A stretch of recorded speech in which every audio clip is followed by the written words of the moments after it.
Welcome to another episode of Fill in the Blank podcast. I'm here with Christopher Rourke. Hello. You've ventured through many of these fill in the blanks with me and probably have learned a little bit too. I've learned a lot. So we're going to talk about the Guatemala syphilis experiment. What comes to your mind when I say the Guatemala syphilis experiment? It's pretty self-explanatory there, but I don't know all the details. It's just sounds like they were doing something with syphilis in Guatemala. Sounds like some government trickery afoot. Yes, indeed. Well, the syphilis experiments in Guatemala were United States-led human experiments conducted in Guatemala from 1946 to 1948. The experiments were led by physician John Charles Cutler, who also participated in late stages of the Tuskegee syphilis experiment. Doctors infected soldiers, prostitutes, prisoners, and mental patients with syphilis and other sexually transmitted diseases without the informed consent of the subjects. The experiment resulted in at least 83 deaths. Serology studies continued through 1953 involving the same vulnerable populations in addition to children from state-run schools, in orphanage and rural towns. Through the intentional infection of patients ended with the original study on October 1st, 2010. The U.S. President, Secretary of the State, and Secretary of Health and Human Services formally apologized to Guatemala for the ethical violations that took place, and Guatemala condemned the experiment as a crime against humanity, and a lawsuit has since been filed. Yeah, you wonder why that wasn't covered by mainstream media, right? But it's just like the Tuskegee syphilis experiment. It's like kind of like it's a pair off here. But they're testing, from the Willowbrook State School where you learn about them infecting, mentally challenged kids with hepatitis. Like they're injecting them and using that to see what happens. Is it devaluing somebody because they're from another place? I believe it's because they don't really have any choice but to put up with it. I mean, at least we apologize, but still, it's like...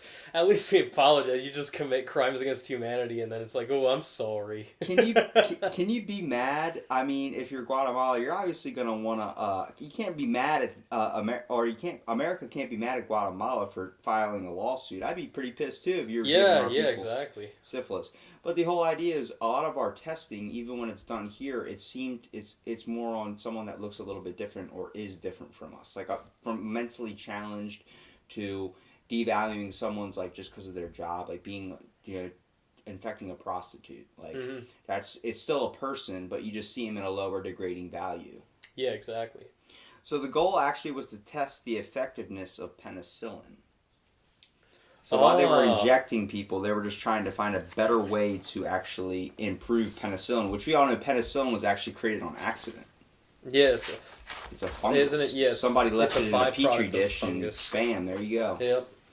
Well, beginning in 1947, syphilis prevention research was being conducted on rabbits through injection of penicillin. Around the same time, there was a large push by medical professionals, including the U.S. Surgeon General Dr. Thomas Perrin, to further the knowledge of sexually transmitted diseases and discover more viable treatment options in humans. With the onset of World War II, this emphasis for new knowledge became stronger and won more supporters.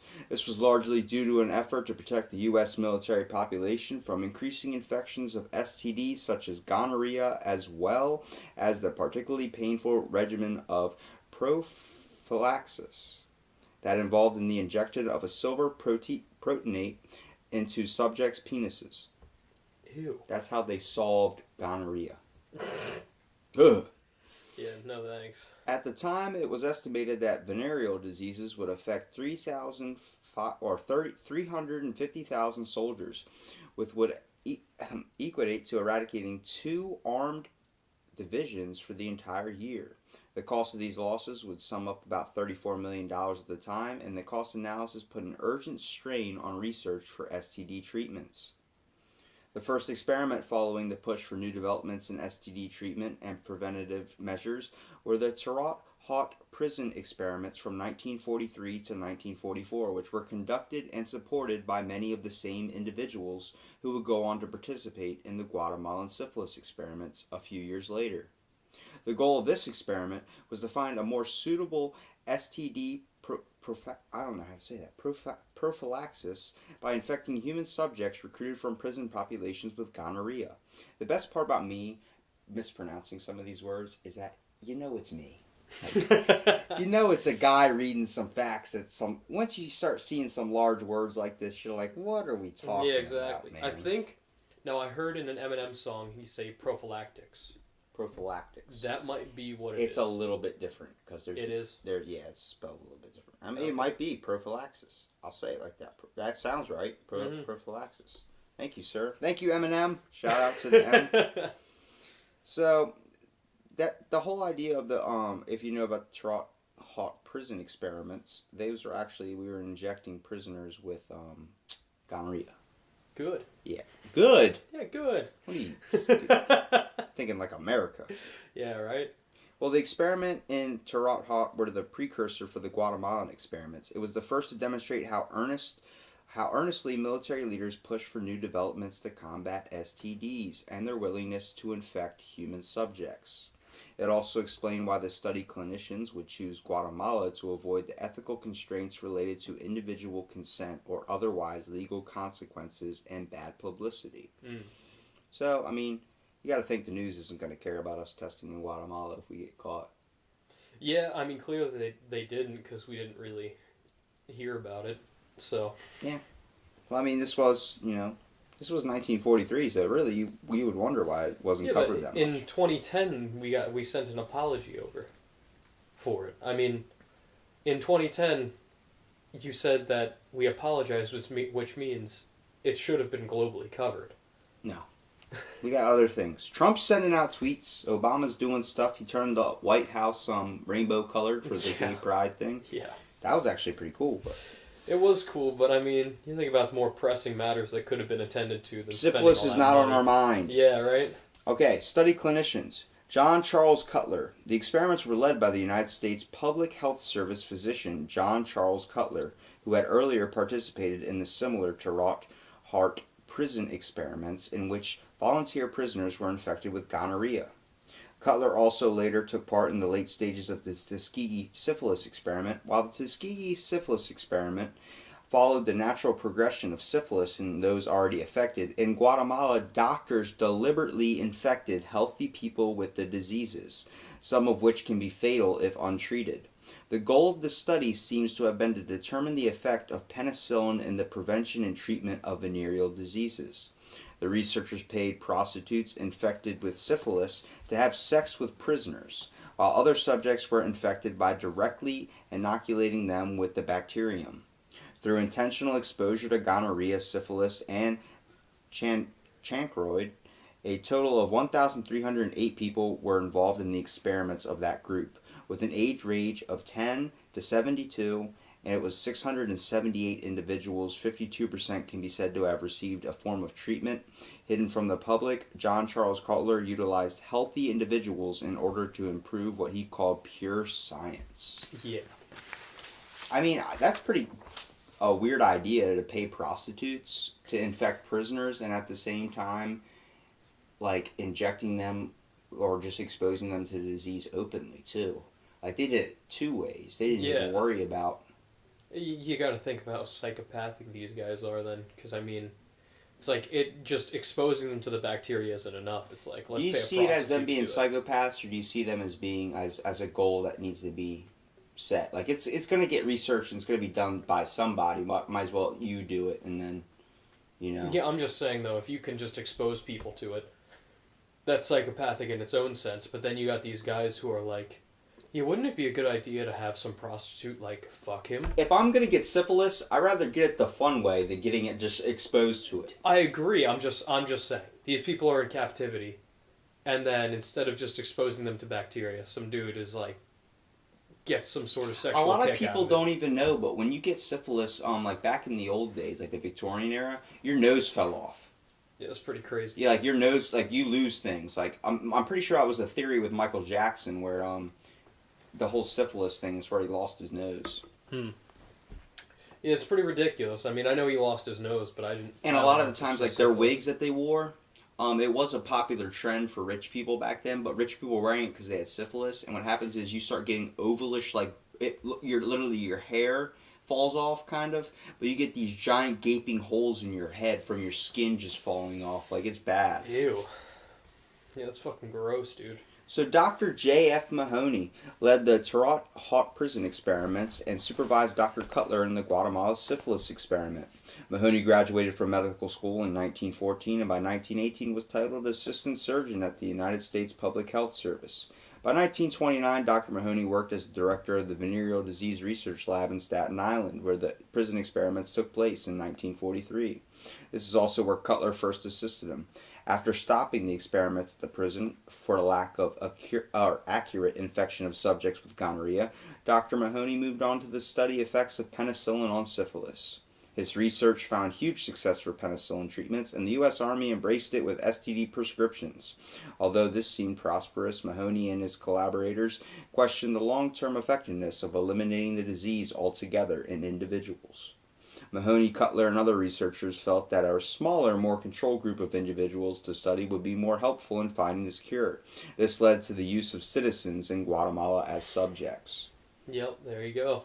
So Genevieve Stout. Genevieve Stout was an employee of the Pan American Sanitary Bureau who promoted and established serological research in Guatemalan laboratories. She initiated the VDRL and Training Center with Central America starting in 1948, and she stayed in Guatemala until 1951.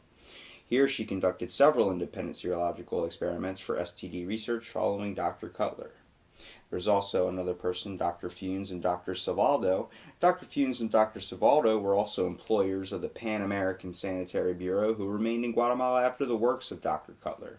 In order to advance in their careers, they opted to stay and continue observations on subjects of the syphilis experiments, including data collections from orphans, inmates, psychiatric patients, and school kids. These periodic data collections consisted of blood specimens and lumbar punctures from participants. Data was shipped back to the United States, where many of these blood samples tested positive for syphilis. Dr. Funes collected samples from participants until 1953. So even after the experiments closed down, they're still sending over data. Yeah. Can you believe they infected school kids? Yeah, that's pretty fucked. Like a kid's waiting for the bus stop, and you just pick them up. What kid's gonna get syphilis by himself or herself? Maybe it's a dirty kid. There were some of those kids in school where you were like, they were like, when you were 12 and they were like, yeah, I banged like 6 chicks. There were some of them that were faking it, but there were some that had a little bit of like, they got exposed pretty early. Like, I'm pretty sure... I mean, like, then they gain syphilis on their own. You know, it's not like a bunch of 12-year-olds getting syphilis. Are they injecting the kids and exposing them to the bacteria themselves? So. Or do they pay the prostitutes to have sex with the kids? I don't know if they're giving it to the kids. Either way, it's pedophilia, but... if they're giving it to the kids, then that means someone over the age of 18 has to touch somebody under the age of 18. Look, if you inject syphilis into a Snickers, 2 out of 3 times they're probably going to end up eating that Snickers anyway. So, you might be right, but can you get it orally? Do you know? Like, if you ate something and consumed it? Pretty sure if you're just exposed to the bacteria in general, like touching it too, probably gets into your skin somehow. So wouldn't antibiotics be like the way to go? You, like, get a targeted antibiotic against it? I don't know. Because normally for antibiotics, it's We're still behind in medicine in, like, 1943, so... That's true. That's very true. I mean, I don't know I don't know anyone who has syphilis or had it in the past, so I mean... I don't even really honestly know what the whole idea of syphilis was. I know you get burns and stuff on you, but you get lesions, that's what it is. Lesions. Ew. Okay. That's not a good word. So study details. The experiments were funded by a grant from the U.S. National Institute of Health to the Pan American Sanitary Bureau and involved multiple Guatemalan government ministries. A total of about 1,500 study subjects were involved, although the findings were never published. In archived documents, Dr. Thomas Perrin Jr., the U.S. Surgeon General at the time of the experiments, acknowledged that the Guatemalan work could not be done domestically and details were hidden from Guatemalan officials. The study is officially stated to have ended in 1948. 83 individuals died during the course of the experiment, though it is unclear as to whether or not the inoculations were the source of these deaths. So, not having the evidence being substantial is what doesn't put the people at blame. So, subjects. In a total of 1,308 people that were involved in this Jesus experiment. fuck. That's a lot. That is a lot of fucking And of the people. group, 678 individuals were documented as getting some form of treatment. So all they know on documentation is that 678 out of those 1,308 got treatment. So it's not even half. Yeah. That's pretty bad. It's pretty fucking Actually, that's bad. probably exactly half. Is it exactly? That's a little bit more than half. Oh, okay. This population consisted of commercial sex workers, prisoners, soldiers, and mental hospital patients. Their ages ranged from 10 to 72 through the average subject was in their 20s. A documented subject profile provides a detailed description of what subjects faced within the experiment. You would think they would infect the older people more, but even though they might have a more likely chance of dying or being like infected and hurt more, but most of the older people already had STDs as it was because they've had a life to live, and at the same time, older people are more generally typical to have a type of serious sexual infection because they do like to freak a lot when they get to that point. I mean, you got nothing else to really do. That's a big thing in nursing homes. Like, that's not a small. Yeah. Well, I mean, what else are you gonna do, man? Yeah, but eat your tapioca pudding all day? You can't fucking get it up when you're that old, man. That's why they have the medications. You know how many Viagra they're probably popping? I guess you're right. I just take a Cialis. Berta was a female patient in the psychiatric hospital. In February 1948, Berta was injected in her left arm with syphilis. A month later, she developed scabies, an itchy skin infection caused by a mite. Several weeks later, Dr. Cutler noted that she also developed red bumps where he had injected her arm. Lesions on her arms and legs, and her skin was beginning to waste away from her body. This is where I talk about people getting these giant holes in their thing. Your skin's literally like falling off of you. Her skin was beginning to waste away from her body. Berta was not treated for syphilis until 3 months after her injection. Soon after, on August 23rd, Dr. Cutler wrote that Berta appeared as if she was going to die, but he did not specify why.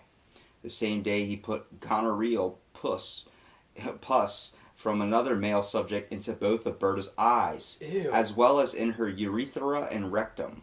He also reinfected her with syphilis. Several days later, Berta's eyes were filled with pus from the gonorrhea, and she was bleeding from her urethra. 3 days later, on August 27th, Berta died. Yeah, see, like, the dude's a psychopath. So from February to August, she was dealing with all this. Wow. Yeah, he's a fucking psychopath, dude. There's nothing about it. That dude is... And it wasn't legitimately until fucked in the head. August from February that she really started kind of noticing things, like she was really beginning to waste away. He said on August 23rd. Yeah, it's really fucked. And then she died 4 days later. The Centers for Disease Control and Prevention acknowledges that the design and conduct of these studies went unethical in many respects, including deliberate exposure of subjects to known serious health threats. Are you sure that's unethical, injecting fucking pus into someone's eyes? Well, with lack of knowledge and of consent for experimental procedures by study subjects and the use of highly vulnerable populations, a total of 83 subjects died. The exact relationship to the experiment remains undocumented. Let's talk about the aftermath of this Guatemalan syphilis experiment. Apology and response, because you got to send some thank you letters. You got to sign some cards. You gotta make a little bit of an apology once you get caught. Obviously, Yeah, just putting some pus in people's eyes. I'm sorry about that. isn't that how like they thought Pink Eye was in that one Codename Kid Next Door, that old TV show? It was like the crust was how they made the food or whatever. Yeah, that was gross. Pink eye, yeah. So information about these experiments were uncovered by Professor Susan Motif Revby at Wesley College. Revby found the documents in 2005 while researching on the Tuskegee syphilis study in Cutler's archive papers and shared her findings with the United States government officials. So in 2005, it all gets discovered because a professor started going through old documents. Yeah, so, like, why did they have the documents? You gotta, if you're doing a study like that, you're documenting everything, man. You're trying to get, you're there for research. Yeah, but why does the college have the documents? Or was she at, like, the Library of Congress? Doesn't say where she was. Okay. It just said she worked at the college and she found the documents in 2005 while researching, so she probably was on the internet. Mm. Found it. Francis Collins, the NIH director at the time with Revelations, called the experiments a dark chapter in history and medicine, and commented that modern rules prohibit conducting human subject research without informed consent. That's the Geneva Convention. In October 2010, the U.S. government formally apologized and announced that the violation of human rights in that medical research was still to be condemned, regardless of how much time had passed. Following the apology, Barack Obama requested an investigation to be conducted by the Presidential Commission for the Study of Bioethical Issues on November 24, 2010. The commission concluded 9 months later that the experiments involved gross violations of ethics as judged against both the standards of today and the researchers' own understanding. In a joint statement, Secretary of State Hillary Clinton and Secretary of Health and Human Services Kathleen Syphilis said, "Although these events occurred more than 64 years ago, we are outraged that such reprehensible research could have occurred under the guise of public health. We deeply regret that it happened, and we apologize to all individuals who are affected by the sub-abhorrent research practices. The conduct exhibited during the study does not represent the values of the U.S. or our commitment to human dignity and great respect for the people of Guatemala." To think, it took till 2010 for them to do a freaking 9-month study to see into these experiments, the human ethics part of it.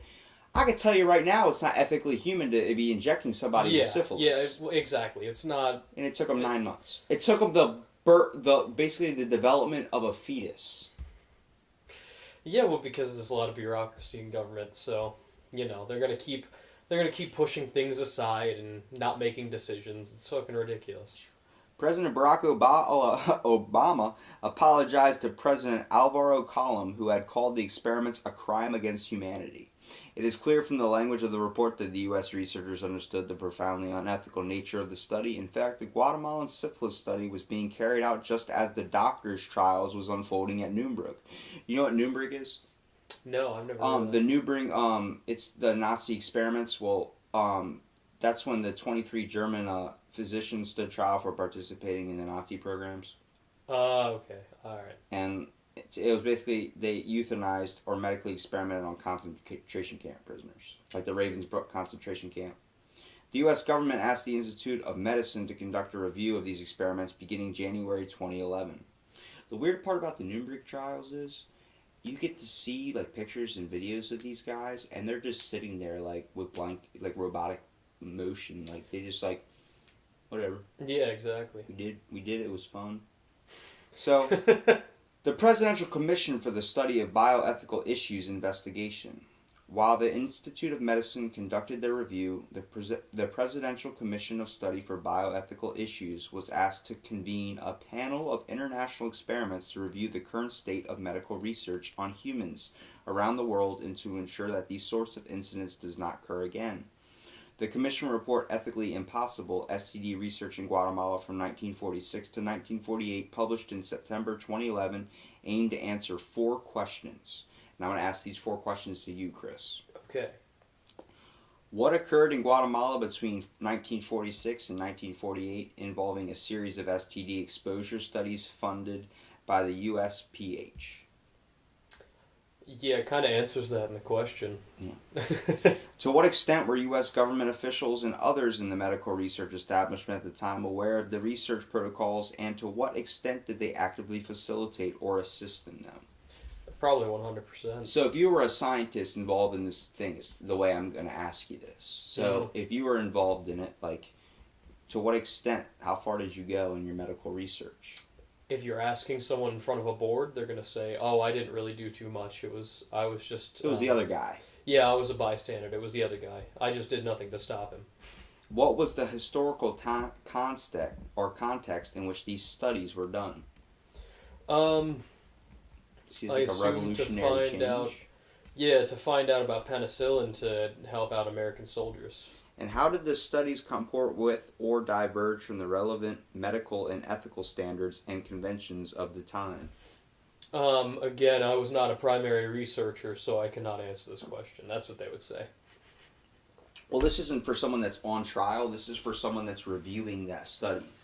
So, like, if you're in a library somewhere and you just read the whole Guatemalan syphilis, from everything I told you, you're answering those questions. So the fourth question I'm going to ask again: how do the studies comport with or diverge from the relevant medical and ethical standards and conventions of the time? Diverged 400% away from ethical standards Of today's time, but back then they didn't know too much about the ethical standards. The Geneva Convention was not made until 1925, and even then it really wasn't focused on injecting people with diseases. We didn't know that wasn't really added. but it still had chemical warfare involved, right? Yeah. And citizens.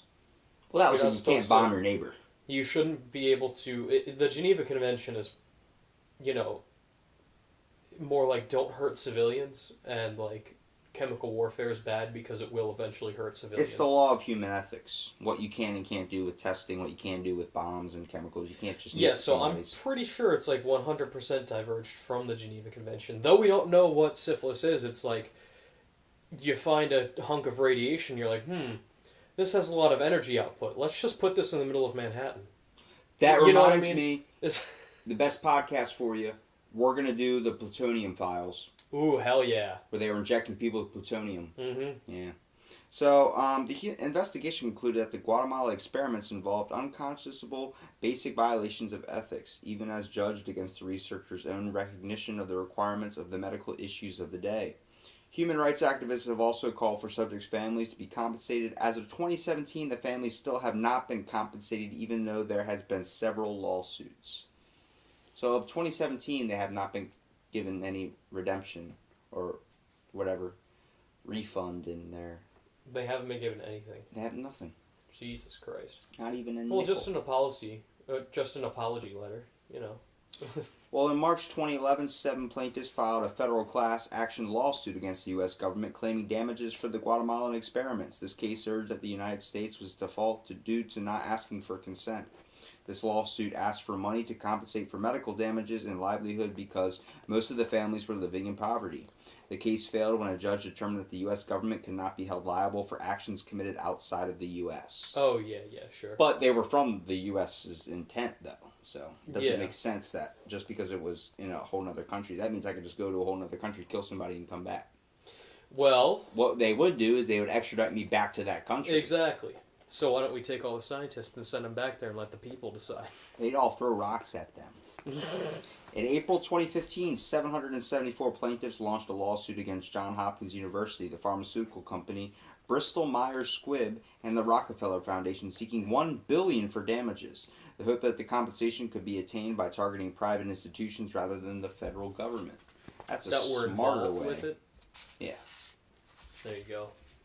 Well, so what's the whole wrap-up for Guatemalan experiments, man?